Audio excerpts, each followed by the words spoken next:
वो रोज सवारियों को यहाँ से वहाँ पहुँचाया करता था। कभी कभार रघु को पूरे दिन सवारियाँ मिलती रहती, लेकिन कभी कभार उसे सवारी की तलाश में यहाँ से वहाँ भटकना पड़ता और रोज शाम 8 बजे उसे रिक्शा लौटाना पड़ता था।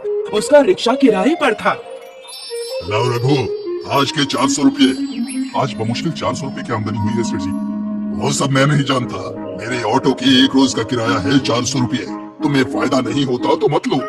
आप तो नाराज हो गए से, ये लीजिए। उसकी कमाई का आधे से ज्यादा भाग तो किराए में ही चला जाता था और बचे हुए पैसे लेकर वो अपने घर लौटता था। ये लो सुने ना, आज की कमाई। इसमें से 200 रुपए तो घर के किराए में जाएंगे और बचे हुए 200 रुपए में मैं क्या क्या करूँगी। हाँ, अब मैं भी क्या करूँ? पूरे दिन की मशक्कत में सिर्फ 800 रुपए कमाता हूँ। 400 रुपए ऑटो का किराया, 200 घर का और बचे हुए 200 रुपए तुम्हें दे दिए। ऐसा कब तक चलेगा? अब्बा, आप दादाजी का पुराना ऑटो रिक्शा क्यों नहीं चलाते? बेटा, अब वो चलने की हालत में नहीं है। उसकी सिर्फ बॉडी अच्छी है, बाकी इंजन खराब हो गया है। अब वो किसी काम का नहीं है। रघु और सुनैना परेशान थे, लेकिन बादल सोचने लगा कि वो उस पुराने ऑटो रिक्शा के साथ क्या कर सकता है। कुछ देर बाद बादल वहाँ पहुँचा जहाँ वो पुराना ऑटो रिक्शा था। वहाँ उसका तवज्जो एक पुराने कंटेनर पर गया। ये तो किसी पुराने ट्रेन का कंटेनर है, लेकिन ये बस आधा ही है। बादल उस कंटेनर के अंदर गया तो वो कंटेनर काफी बड़ा था। ये कंटेनर मेरे घर के जितना बड़ा है, मैं इसमें सो भी सकता हूँ। मैं क्या, इसमें तो मेरा पूरा खानदान रह सकता है। अगर हमने इस कंटेनर को पुराने रिक्शे पर रख दिया तो हम सब इसी कंटेनर में रह सकते हैं और घर का किराया भी बच जाएगा। वाह!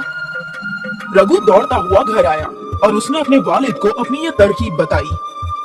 तरकीब सुनने में तो अच्छा लग रहा है, लेकिन क्या हम ये कर पाएंगे? यकीनन अब्बा, आप अपने वेल्डर दोस्त को बुला लीजिए। हम सब मिलकर एक नया घर बना लेंगे, किराया भी बच जाएगा और हमारा खुद का घर भी होगा। सुनने में ये तरकीब अजीब लग रही थी, लेकिन रघु को इल्म था कि बादल बेहद होशियार है।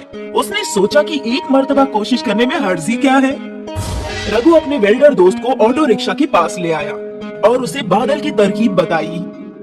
वैसे इस पुराने रिक्शे की बॉडी बहुत मजबूत है और ये कंटेनर भी। हम रिक्शे के ऊपर घर तो बना सकते हैं। कल ही काम शुरू करते हैं। बादल और रघु ये सुनकर बेहद खुश थे। अगली सुबह तीनों उसी जगह पहुँचे और उन तीनों ने काम शुरू किया। शाम तक आधा काम हो गया था।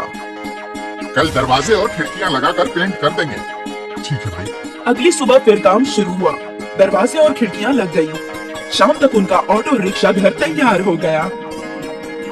अब ये हुई ना बात, हमारा अपना घर। अब किराए के पैसे खर्च नहीं होंगे अब्बा। हाँ, बचत ही बचत। अगली सुबह रघु और उसका खानदान अपने ऑटो रिक्शा घर में शिफ्ट हो गया। सब लोग बेहद खुश थे। आज खुशी खुशी रघु काम पर गया। उसने रोज की तरह कई सवारियों को यहाँ से वहाँ छोड़ा, लेकिन आज वो बेहद खुश था। शाम को उसने खुशी खुशी सेठ जी का किराया अदा कर दिया। क्या बात है रघु, आज बहुत अच्छी कमाई हुई है क्या?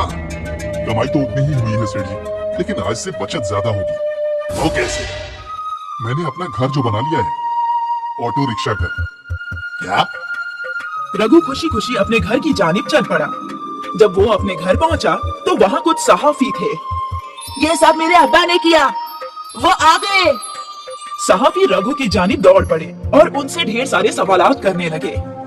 आपने ऐसा मुनफरिद घर क्यों बनाया? क्योंकि हमारे पास रहने के लिए घर नहीं था और किराया बहुत ज्यादा था। क्या ये घर आम घरों की मानंद है? हाँ, इसके अंदर सारी सहूलियात है।